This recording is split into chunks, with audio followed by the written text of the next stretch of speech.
Madame Mortusi, conseillère auprès de Madame Paul Langevin, ministre de la Réussite éducative. Merci, Monsieur le Président. Mesdames et Messieurs, désolée de ce petit retard, mais qui m'a permis d'entendre l'historique, effectivement, de votre association.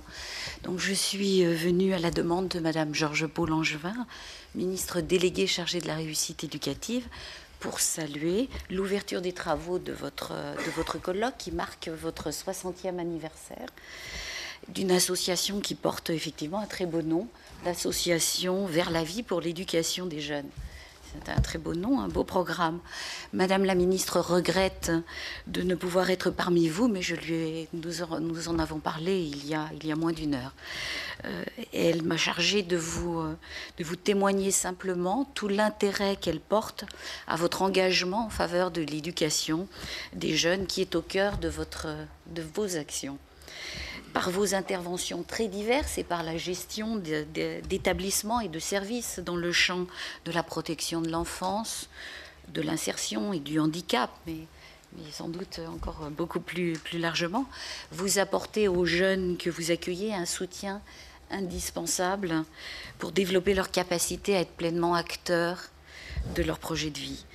La ministre y est d'autant plus sensible qu'elle a été chargée de cette ambition essentielle de la réussite éducative pour tous, qui est un immense défi, il faut bien le comprendre, mais qu'il est impératif de relever afin d'assurer un meilleur avenir pour notre jeunesse. Vous m'entendez, j'espère?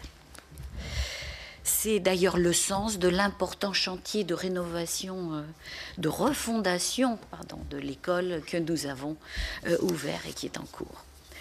Vous avez mis au centre de vos travaux aujourd'hui l'évolution, les thèmes de l'évolution de la place de l'enfant et l'évolution de la famille. Et ces thèmes sont particulièrement importants pour l'action de la ministre. La réussite éducative pour tous a un sens très fort. C'est un objectif d'autant plus ambitieux que nous pouvons constater que l'école ne comble pas les inégalités, elle les reproduit et parfois même les aggrave. Mais la réussite éducative est plus large que la seule réussite scolaire. Il s'agit donc de prendre en considération l'enfant dans toute sa globalité, dans toutes les dimensions de sa vie qui conditionnent ses chances de réussite. C'est sa santé, ses conditions de vie, son environnement social et familial, et bien sûr ses difficultés scolaires, et ce d'autant plus qu'elles apparaissent plus tôt dans son parcours. Donc je crois qu'on ne peut, nous en sommes pleinement convaincus, on ne peut pleinement et efficacement lutter contre l'échec scolaire et favoriser la réussite de tous sans la participation des familles.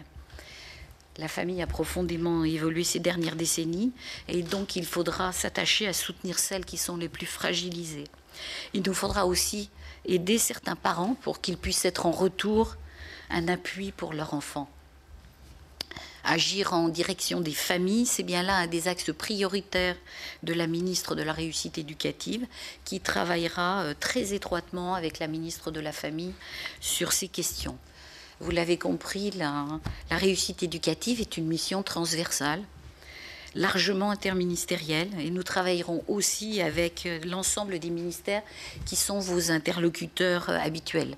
Le ministère de la Justice et la protection judiciaire de la jeunesse, qui travaille aussi avec nous sur de nombreux plans, et le ministère des Affaires sociales et de la Santé. Mais pour nous, c'est aussi le domaine de l'action partenariale avec les associations. Il y a bien nécessité à mobiliser l'ensemble des partenaires avec toutes leurs compétences. Et les équipes de professionnels de votre association traitent depuis 60 ans de toutes les problématiques liées à l'éducation des jeunes. Et vous avez développé, en particulier au fil des ans, des lieux de remobilisation scolaire, qui sont un autre thème très important pour nous.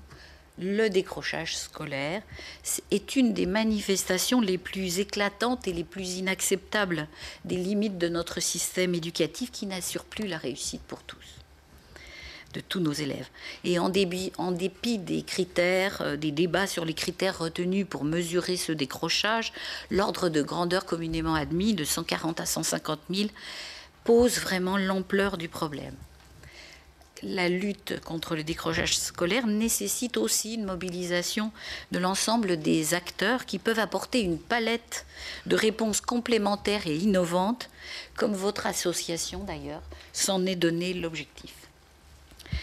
L'école à elle seule ne peut pas tout faire, et notamment dans la lutte contre le décrochage, même si elle doit assumer toutes ses responsabilités.